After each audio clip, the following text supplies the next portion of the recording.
Everybody, Scott over at Arthur Trophy and Sons. Thanks for spending a few minutes with me. 2001 Mack sleeper truck for you. Nice E-Tech motor under the hood, 355, 380 horsepower. Looks like a fuller 10-speed behind it for you. This is going to be your truck of the week heading into February, last few days of January. Let's take a quick walk around and see what we got going on. Nice aluminum wheels up front, looks like. Body's a little worn, but it's not anything that's truly beat up. As you come around, you got some 40,000 pound rears on these. I do believe it has a power divider. A big massive winch behind it.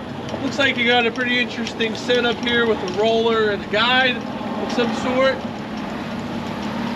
The winch is working.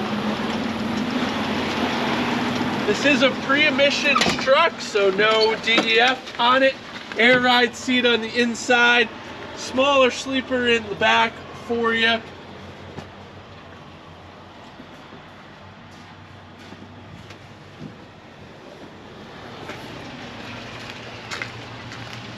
It does have a power divider in the back. Just wanted to confirm for you. So again, 2001 Mack CH613 pre-emissions truck. Come on by, check it out here at Arthur Trophy and Sons. A few small things wrong with it. Priced really, really well. Lowest in the area. Come check us out, and we look forward to seeing you down the road.